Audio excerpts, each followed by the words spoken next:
So a little bit about my case. I guess I am 56 years old and have had a lot of pain in my pelvis and my lower back for about 7 years, maybe 8 years. And I've done all the physical therapy. I've done massage, acupuncture, yoga, just over and over physical therapy, the surgery. And I used to be a runner, I used to be a mountain biker, and that changed 7 or 8 years ago, whenever that was. Haven't been able to do that. So I have been wanting to be mobile so that I can continue my life, and that's why I decided to go ahead and have the surgery when the surgeon said, yeah, that MRI shows a lot of osteoarthritis and some other damage in there. So when I went into the hospital, 6 o'clock in the morning, surgery was at 8:30. It was a short surgery. I was up in my room probably by 10. And the doctors said, yeah, your cartilage was there was some there, but it was kind of flopping around. And so I'm supposedly taller now because they added a little bit of height for me. And after the surgery, that I had an epidural, so it was kind of strange not being able to get up and walk immediately after surgery. Had to wait for a little while. And then my blood pressure went really, really low. At one point, I think it was 70/30, and I, wasn't allowed to get up in my room without help. And so that was really, really different because there wasn't anything really I could do for myself. And then by the next morning, though, I was feeling a little bit more stable, and they discharged me. So now I am hoping that I will be able to have a good recovery and plan on doing all the things that I'm told to do so that I can go to Alaska and see my daughter in 10 weeks. Day 2 after hip surgery, left hip, total hip replacement, and I'm on a massage table right now, which works great for my physical therapy, which are just really 4 simple exercises, though they can be a little difficult after a hip replacement. I'm glad that I practiced those beforehand.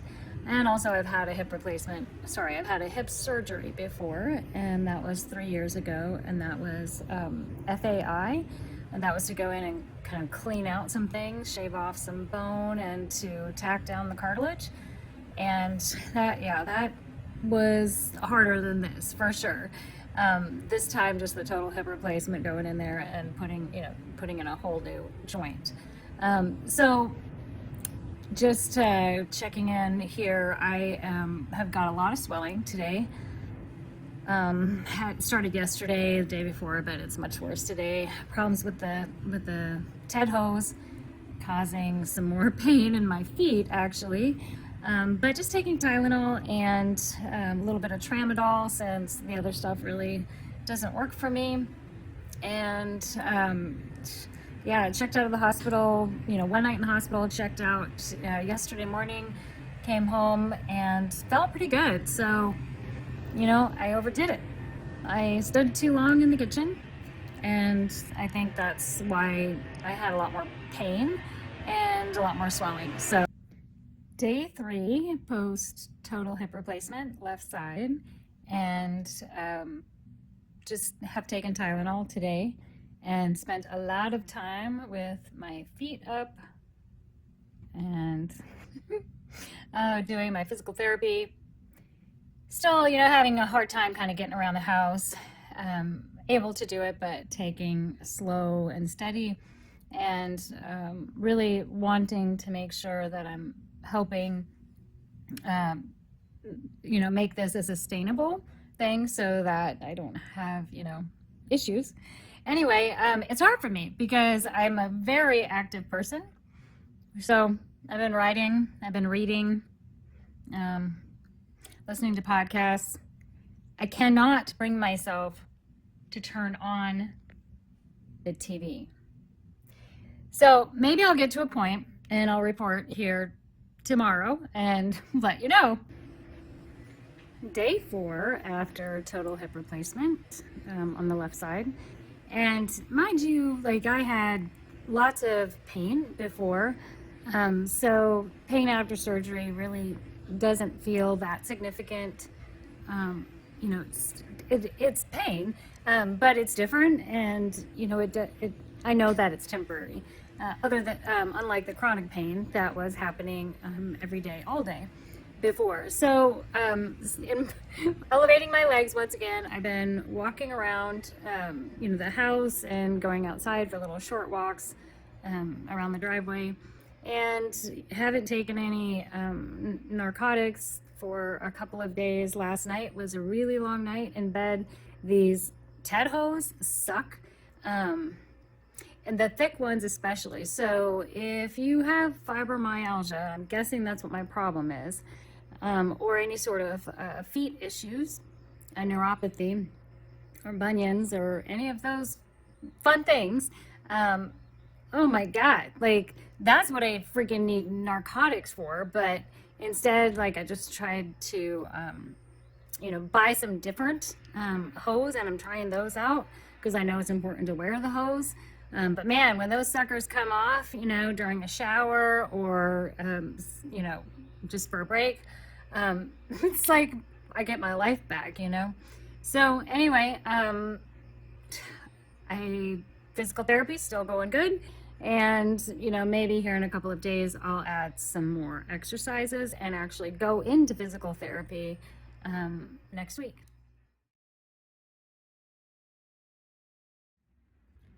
Day 5, post left total hip replacement, anterior approach, and last night is the first night that I actually slept okay. So I made some changes yesterday because of the compression stockings were actually, I think, making more pain for my legs and my feet, and called the doctor and got the approval to take those off for a couple of days. And then I'm going to try some shorter ones. But he said it was okay because it seemed to be actually interfering with healing, and also because I am moving around. So I told him I was getting up about 10 minutes every hour while I was awake, and he said that was great. Also, another change that I'm making today is going to ibuprofen instead of the meloxicam, I think it is, which is like Mobic. I'm not really sure that was helping. I guess we'll find out today. And other than that, using the cane to walk around the house a little bit yesterday was really, really nice. And I went ahead and ordered another cane. So in a few days, when I hopefully am feeling up to it, I can walk to the mailbox on our gravel road. And I just wanted to show you one other thing that's been really helpful for me, which is, there we go. Yeah. So I've got a massage table set up and a stool so that I can get up on that and do my physical therapy. And it feels so good to just lie flat. It's not the same as the feeling that I get when I do it lying in bed or on a chair. So anyone who has, you know, that option to borrow a massage table during their hip replacement recovery, I think will be greatly beneficial, because it's not like you can get down on the floor, and the body really wants to be flat, and you can really get the muscles activated that are meant to be activated in the physical therapy in that particular position. Day 6, so almost a week, and swelling has gone down in most of my legs, except for the very top part, the hip part, and that's like sticks way out.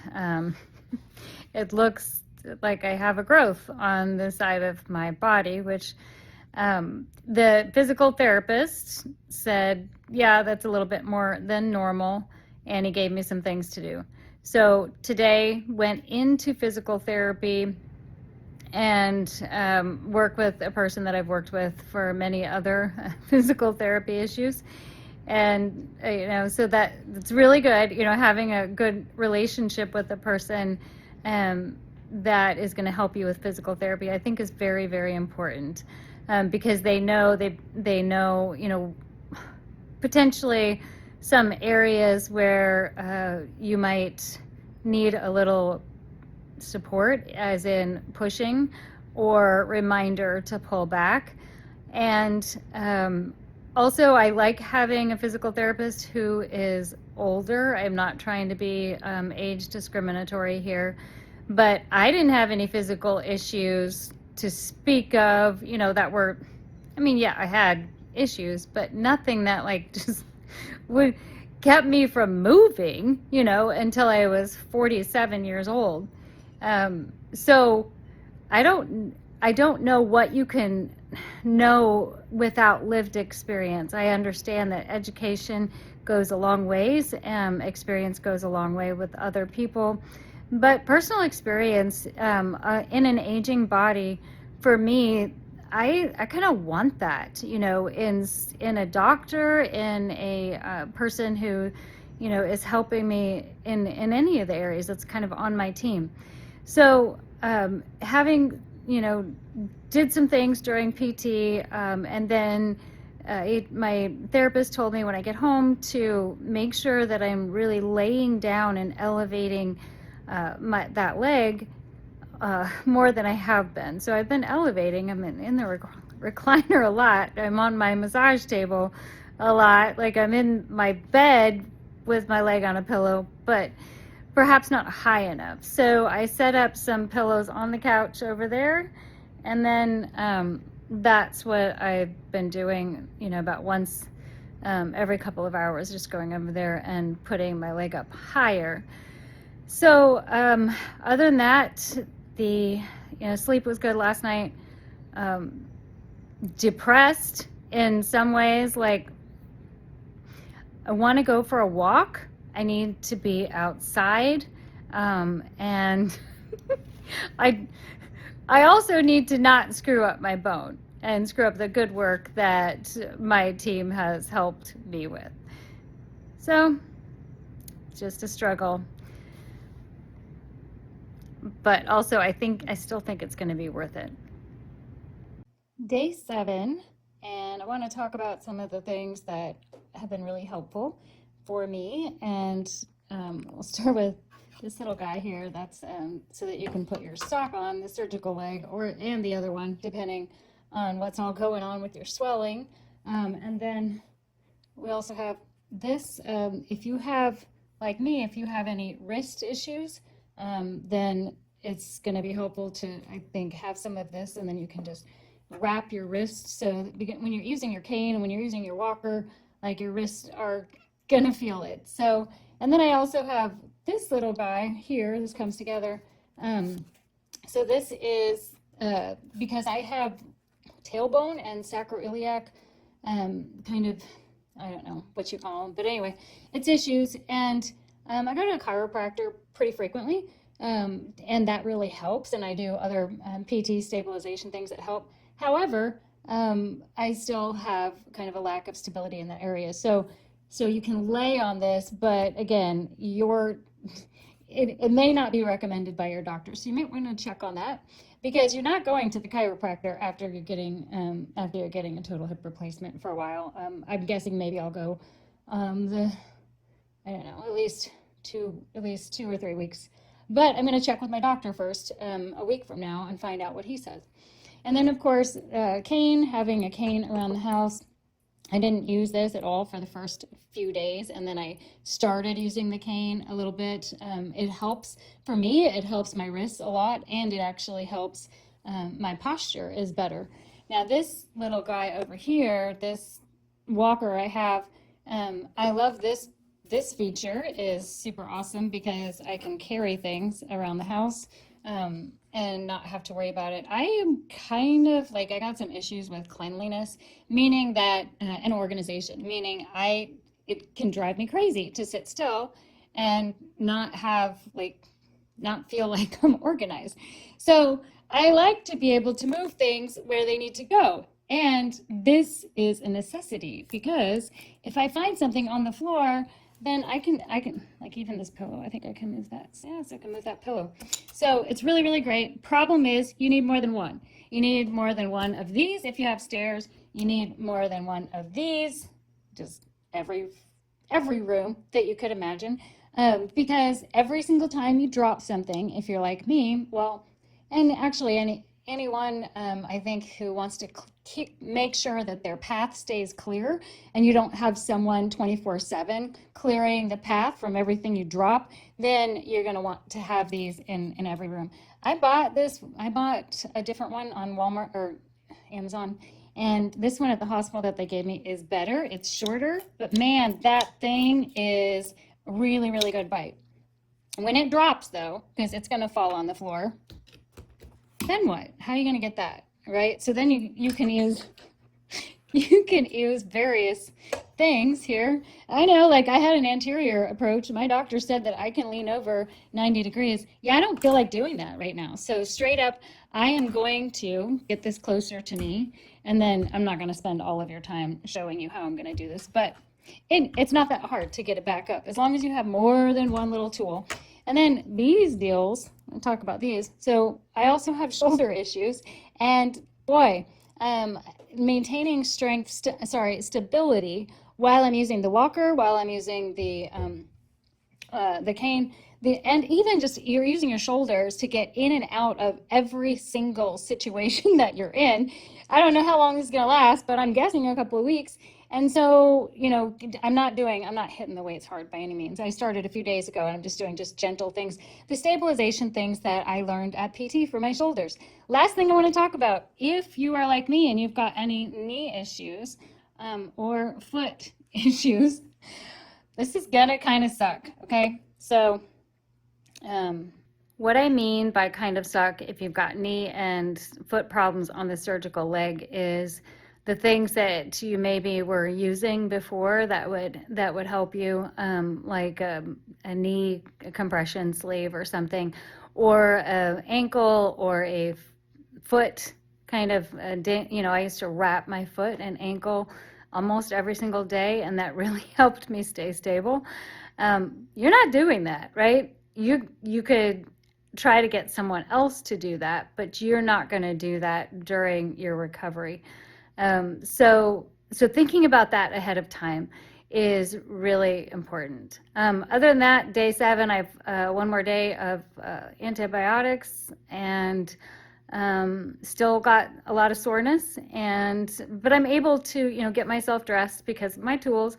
I'm able to take a shower slash bath, because I also have one of those bath slider things, so you can stick the chair over the bath and then you can slide yourself in.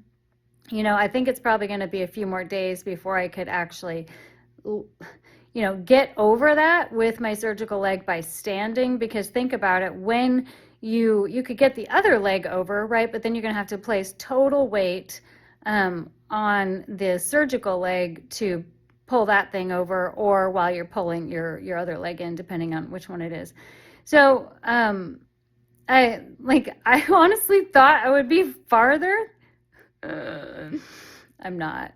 I'm straight up not. So but tomorrow though, I am planning on driving myself to PT. I practiced yesterday where I had help. My husband drove me to the PT, helped me in and out of the vehicle, but I did everything myself so that I could figure out what tools I'm going to need, because in that scenario also, all these tools, well, not all of them, but the grabber, the cane, and the walker, you're going to need, and the other thing I showed before, the leg lifter thing, you're going to need those things if you're going to try to get into the vehicle and out of the vehicle by yourself. The cane, the walker I'm still using, right? The cane is so that I can hold on to that and then reach my car door. I can roll the window down and then I can reach that cane over that ledge of the window, and then I can pull that door shut so I don't have to lean. Leg lifter so that I don't have to pull up that surgical leg so much, because that hurts like woo. And also the walker, of course, having a walker that's foldable, so then you can put that in the back seat. And then, of course, when you get out, you can use the cane for stability while you're getting the walker in the back seat. It's a lot to think about, but it's totally doable, as long as, of course, as long as you're not taking narcotics. Okay. Day 8, and here I am in my home office that I used to work in every day until February this year, 2025, when either unfortunately or fortunately, I was no longer incentivized to continue that particular job that I'd been doing for a long time. So now financially, there's a little bit of stress, and I imagine that a lot of people in this situation also have some financial stress, because there is, regardless of your situation, there's going to be time away from being able to earn an income, earn a paycheck. So even though I worked virtually, I would say that today would have been the first day that I would have been able to work even part day.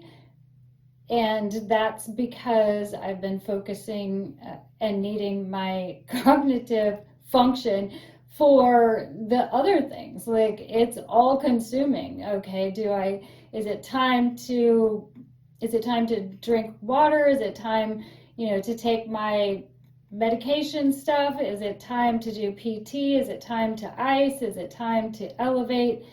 Is it time to try to figure out how to get that sock on?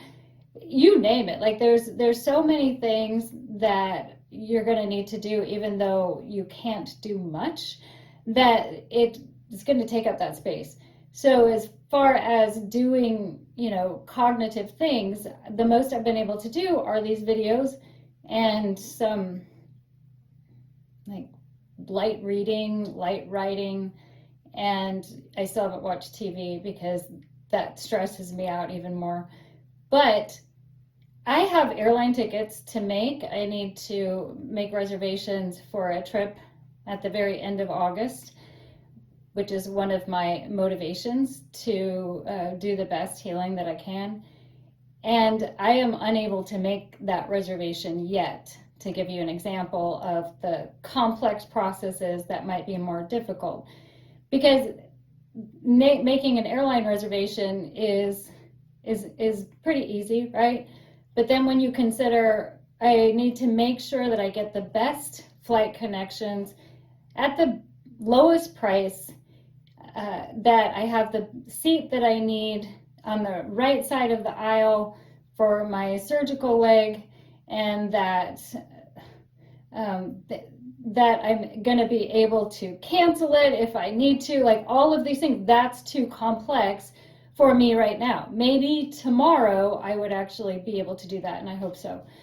And for other people who might have work that's outside, I also live on a farm. So we have lots and lots of elk.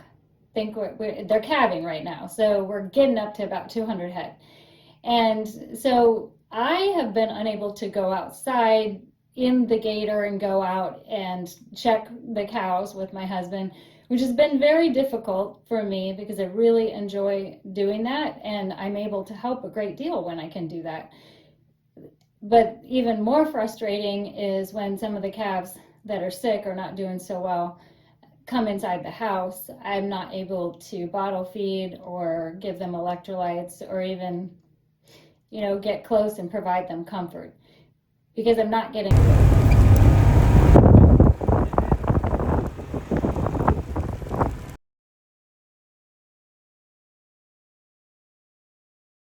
down on the ground, and that's where they are. So for those of you that have some outside work that you need to do, you will want to consider having help, because this is the time to focus on your healing. This is what I'm telling myself. Time to focus on my healing, because everything else matters a lot. And that's why this needs to matter more right now, so that I can be there for what will matter more in the future, as long as I am as healthy as I can be. And when it comes to PT, I can tell you, here I am standing unaided. I got my walker right here. I would not be where I am right now without physical therapy. I know that some people don't get orders for physical therapy because in an anterior approach, it's supposed to be super easy, just walk it, Yeah, bullshit.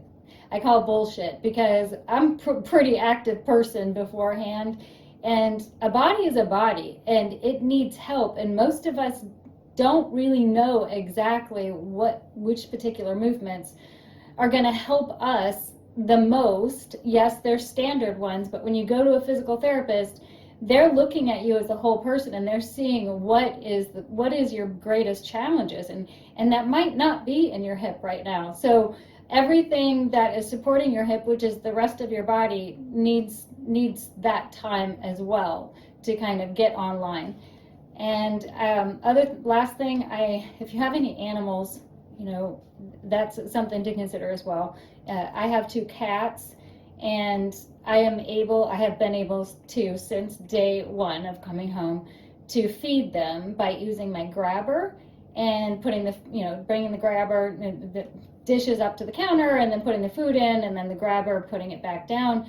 If I had to do water on my own, if I was living by myself, then I wouldn't be able to do the water, so I'd have to have an automatic water feeder. And beyond that, if I had to clean the litter box, which I don't because they go outside, then I would have to have someone come in and do that, or figure out some other magic way to make that happen. Okay, that's it.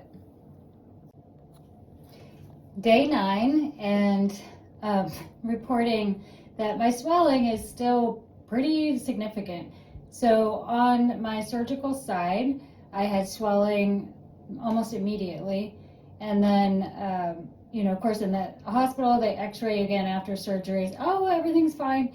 And then one of the nurses said, well, it's because you're small, like that's why it looks like you have a growth. And then I just expected that it would go down. It's still not. So day 9, it still looks like I have like an egg kind of thing stuck out here. So this is not me. Like, this is a mass, and a mass of bruising, and I don't know. It's just really ugly. That's where the incision is, but also that's where they went in and they did all the work and pulled things back. So, physical therapy says, well, I got to move more. I have to, allow that to drain or dissipate. So he asked me, well, how many steps are you doing? I'm like, this, maybe, I get up and move around every hour, but I thought, I'd be outside walking the driveway and doing all that my first couple of weeks, but I only did that a couple of days, and then I got super sore, so then I didn't. So then he's like, well, you need to monitor your steps. And so I put on my watch, and I guess I'm supposed to be like at 1,200 steps a day now in this second week. And I think I've been doing about 500 if my phone is correct. I mean, my phone has been going with me pretty much everywhere in the house, because in case I fall, I want to be able to call someone because I'm here alone most of the time. And so hopefully I can report, that next week after I see the doctor, the surgeon on my post-op says, oh yeah, that's normal, that's fine, everything's good, because it is a little alarming. And I'm really grateful for the support groups, like the different Facebook groups that have been set up where people ask questions and they share their stories. And really that's what motivated me to do this as well. So walking today, more physical therapy, and let's see if we could get this growth, this alien, to smooth out, and then I feel like I'd be able to walk a little bit more normal. Okay. Day 10, and pleased to report, got lots of steps in yesterday, about 1,200. This watch really helped. And then used my cane quite a bit yesterday, using my cane almost totally this morning so far. I have PT later on, and that I still have a lot of swelling, weird kind of alien type jutting out of my hip So, I did a lot of doom scrolling, like, okay, what kind of awful thing could this be? So, I just want to say for everyone else who's, going through this, or who has thought is thinking about going through this, um, there's a lot, that there's going to come up, that it's good to have support, someone that you can talk to, because really you don't know how your body's going to react. Just like if you have more than one child, you have, you know one kid could be like totally easy and the next is not, and you're the same parents. Same with your hips, right? So whether you're in great condition before, or maybe not where you think you're going to be, that doesn't necessarily indicate where you're going to be on day 1, 2, 3, 10, whatever.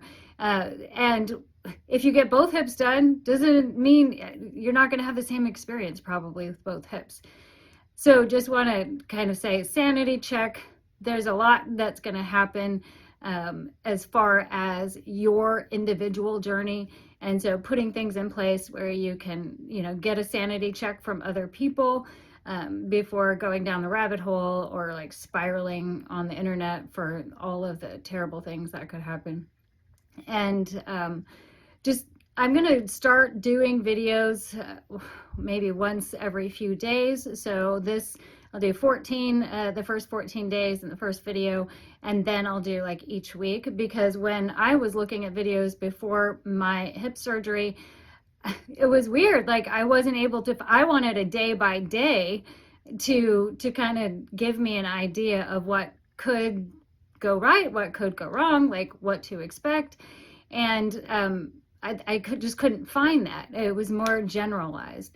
So also, I haven't really said how I ended up here. I'm 56 years old, and I think that my case is similar to a lot of people, in that I'm younger than what the doctors would think. Oh, she's walking in, she's a hip replacement.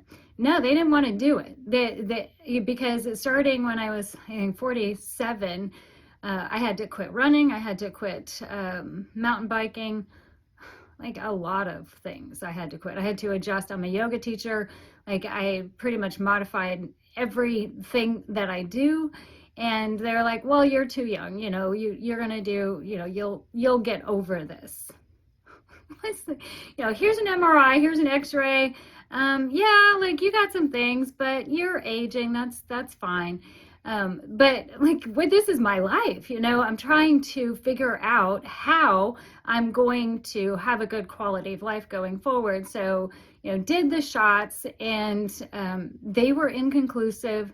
So I don't want to have shot after shot after shot if I'm already small framed, like the poster child for osteoporosis. So I don't want to do that. Every once in a while, a shot's fine. So I ended up going to Colorado, to the Steadman Clinic there, and said, hey, can I get seen? Can I get a second opinion? And they're like, oh yeah, like this MRI shows you've got a labrum tear, you've got this impingement, we're gonna do this FAI, femoral blah blah blah surgery, and we'll go in and we'll fix some things. Well, that it's very similar in that they open you up and then they pull that femur out, and then they do some sawing and shaving off things, and then they put some tacks into the cartilage, and then put your own cartilage back together if they can. Otherwise, like, I'm not sure what else they do.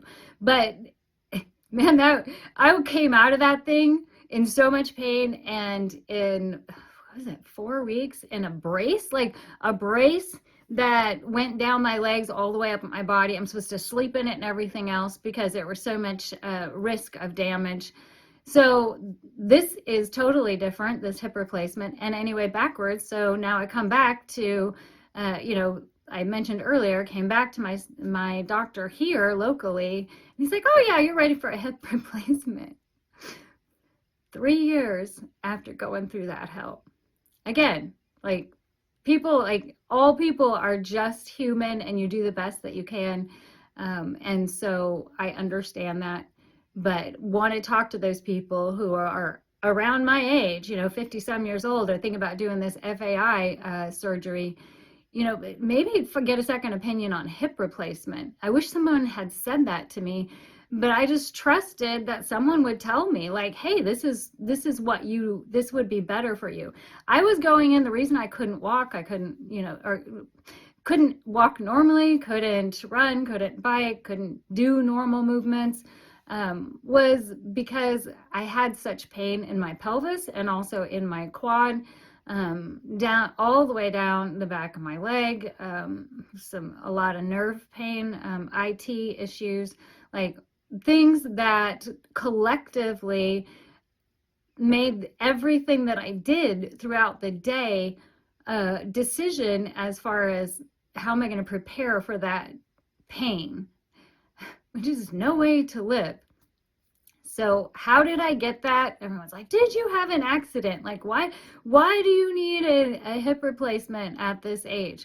Well, aging, osteoarthritis, like other things we do, injury, repetitive motions, all those things that we do, like they show up in your body when you get older. Some people super lucky, again, like the 2 kids and the 2 hips, like 2 people can be totally different. They can abuse the heck out of, their joints, and then they're just walking around fine. They think they did something right. No, actually you just got lucky. So there's other people then that don't get quite that lucky, and it shows up.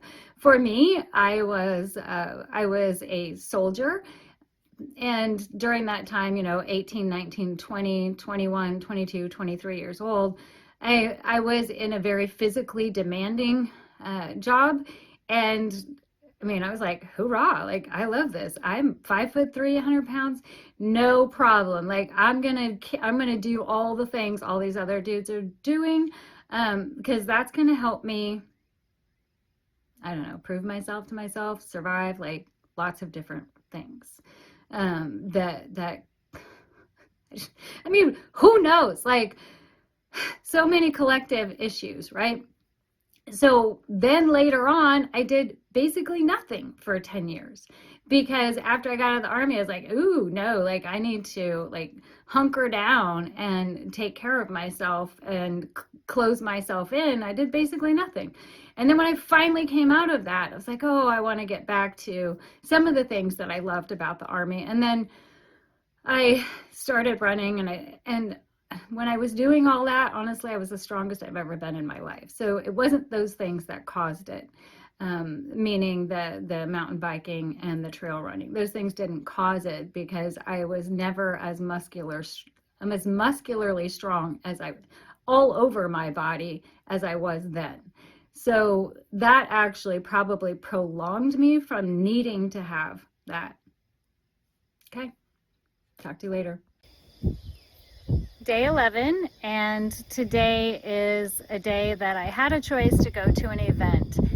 When I first got the hip surgery, I thought, well, I don't know, I probably won't be able to go to that, but somewhere in my thoughts, I thought, oh, maybe I could. It's 2 hours away, and so it's a wedding and then a reception, and I'd like to go. I'd like to have fun. However, the ride there and the ride back, and then, being in a church, trying to navigate pews and kneelers, and also, being at the reception and maybe, sitting for a long time, or asking, someone to kind of help me go to the bathroom, or who knows, anything, I just like, I'm not ready for that. If it were a local event, I believe that I would go, and just, I could drive myself, I could go and come back, and then I wouldn't kind of have to be in a circumstance where I wasn't in control of what I needed to do for myself. And also wanted to talk about clothing. So more loose clothes, every single day loose clothes. I don't know when I'm going to wear jeans again. The swelling is still, going on, and really don't want to wear jeans. So that was the other thing. Like, what am I going to wear? Wear pajamas to the wedding now. So I've been washing clothes every day. For those of you, in this journey, it feels amazing to wear really loose clothes and really clean clothes every single day, because that's about as much excitement as you're going to get sometimes.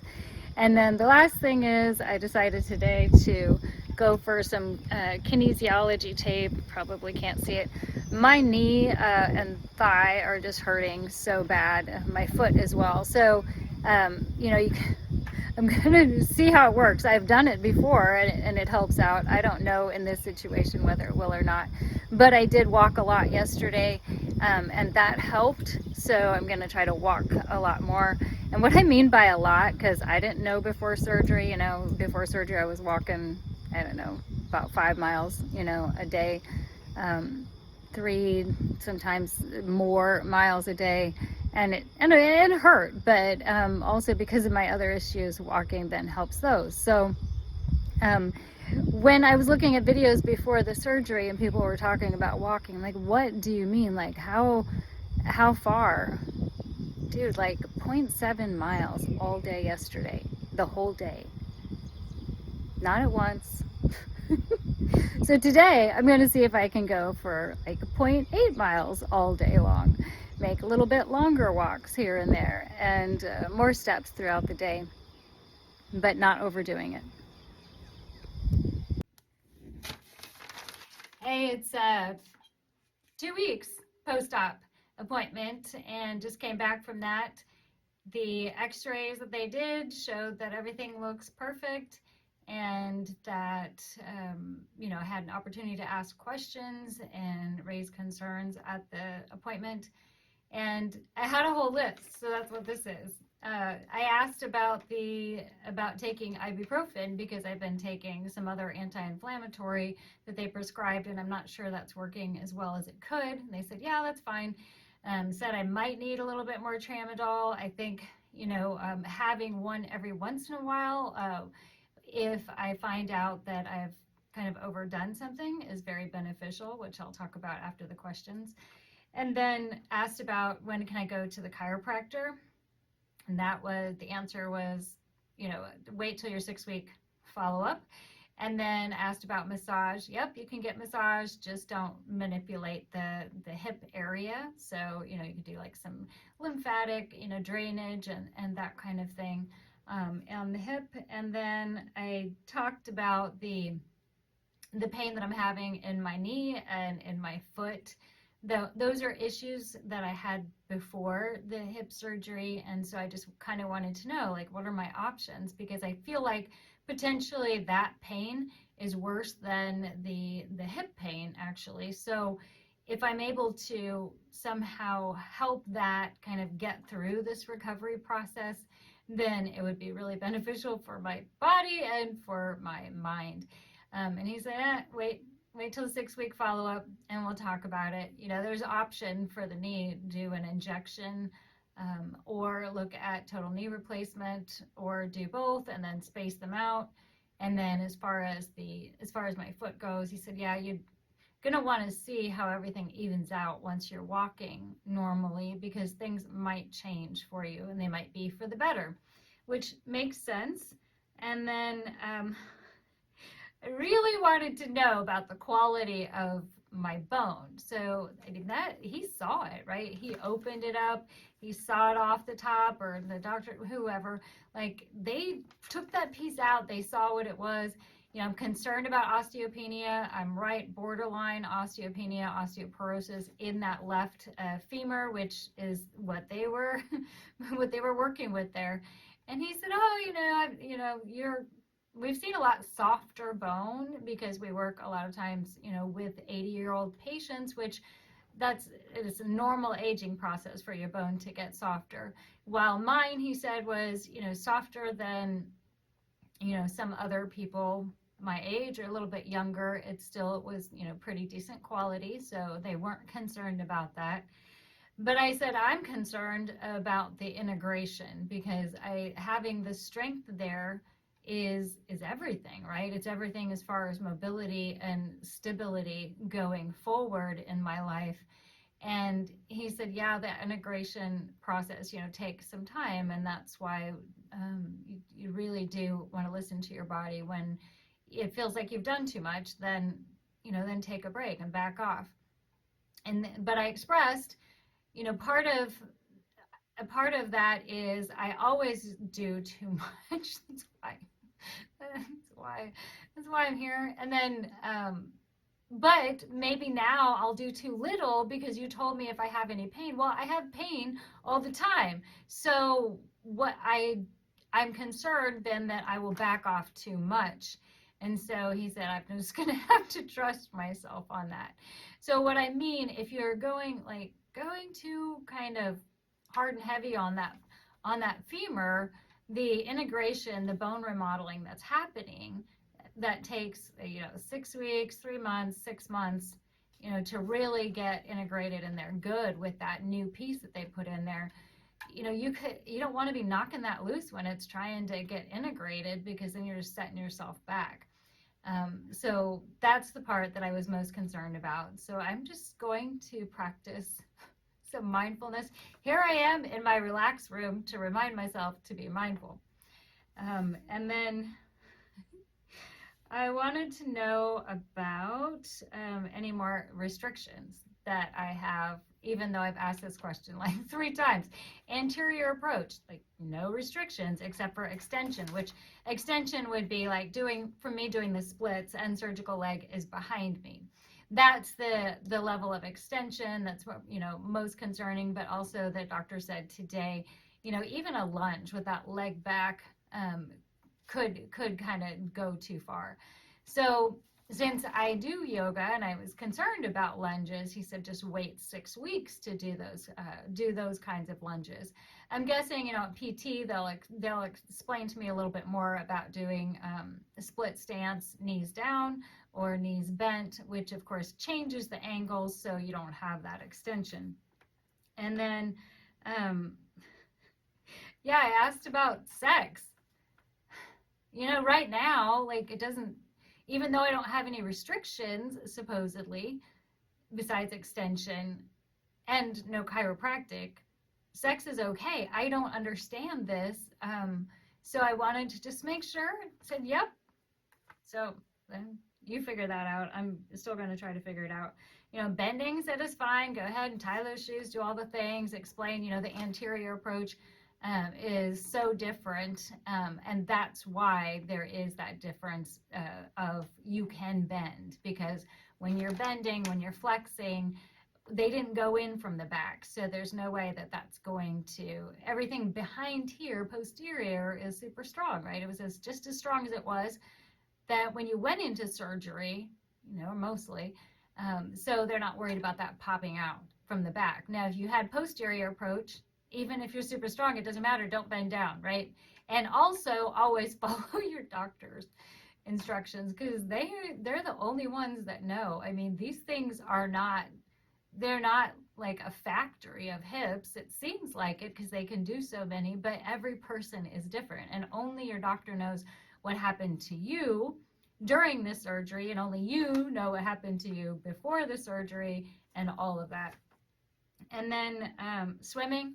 So I got the steri strips off today, and my incision looks really good, and it looks, almost healed. He said, you still got to wait a few weeks. Make sure that you're not getting any of that pool water, hot tub, pool water, anything. Really, you don't want it in there, which I understand completely. I don't want it in there either. I forgot to ask, you probably can't see it, I have a little like personal sauna in here. I forgot to ask about that. I mean, with all these questions, there's still more. Okay. And then I asked about sleeping on my surgical side, because this swelling is still pretty dramatic, you can see. And he said, well, there's nothing wrong. It's just going to be swollen like that.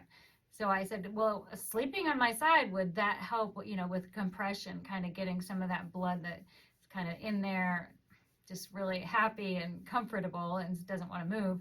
And he said, not so much. I mean, you can sleep on your side, but it's going to be uncomfortable. You don't have to worry about your stitches popping out at this time, but it'd be better to wear a little like compression around here. So I'm going to try that later on. Put it like, I have a SI belt. I think I'm going to put that on and try to get some compression, because I love the loose clothes.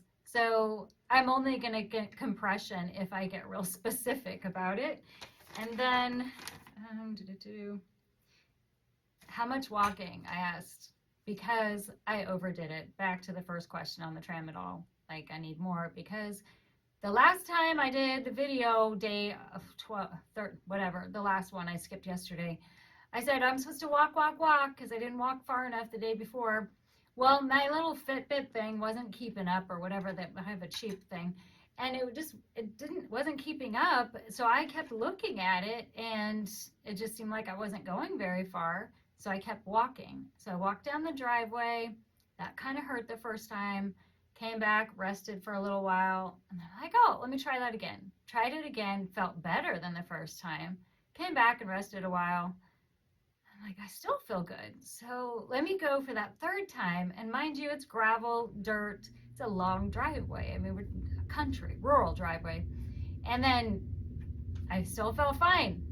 Next day was not fine. Muscles, all the soft tissue, and their hardware in there, that stuff was on fire. It was mad. So I have had to then dial it down today, yesterday, and deal with the level of pain that I haven't since like day, whatever, 3, 4, 5. So I think that's for everyone, learning that balancing process of giving and taking with your body, and just doing what works for you. One good thing to report, another good thing besides a good x-ray, is that I've had lower back pain when sitting for a long time, and I have less now. And obviously that's the only thing that's different, is the hip replacement. I was really hoping that would just touch that lower back pain at all. Would that help at all? And yes, it has. I mean, it's still there. But prior to the surgery, I could only sit for like 10 minutes without it being my lower back saying, you got to get up. So traveling, doing all of that was very, very difficult. And now it's not perfect, right? So I still have issues, but I can sit longer than 10 minutes. Last night we went to dinner, and I was able to only have to get up once during dinner, which is really good for me. And last thing, handicap bathrooms. Everyone who's had a joint replacement who goes in the outside world gets a new look on what people that are in wheelchairs or amputees are dealing with on a daily basis. And it's not pretty, right? There's a lot of places, gas stations, restaurants, that say that they are that they're handicap accessible. But the restaurant that we went to last night, the bathroom, I'd never noticed it before. I've been in there lots of times. The bathroom is not, you can't get in there with a wheelchair, and you would have a real hard time with 2 crutches, because the way that the door opens, and then you don't have room to kind of swing around once you get in there. And then the handicap stall, of course, is on the furthest end of that, and between the door where you come in, if you happen to manage to get around that corner with a wheelchair, then you're going to have to try to move yourself the changing station, because it's smack dab in the middle of the way for you to get to the handicap stall. Thankfully, I didn't have to worry about that, but I understand why people who, who have crutches or wheelchair, like, they're just really limited on where they can go. Now, once in the stall, there's no grab bars. At least the stool was a little bit higher, so I could sit down on that. But yeah, no grab bars, and like the stool's here, and like the toilet paper dispenser is over here.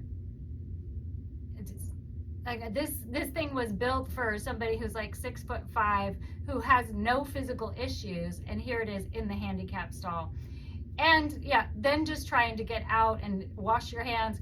Same thing. The dispenser to dry off your hands is so high up. If you were in a wheelchair, you can't get it.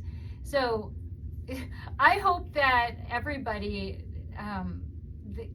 that goes through this can all become proponents, if they weren't already, for making handicap accessible places actually handicap accessible. And from now on, I'm just going to do a video once a week.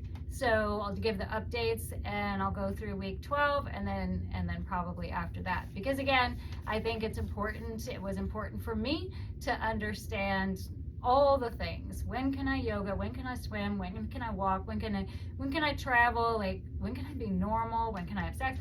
All of these things. So I'm going to report most of them. I'll report most of them right here. Thanks.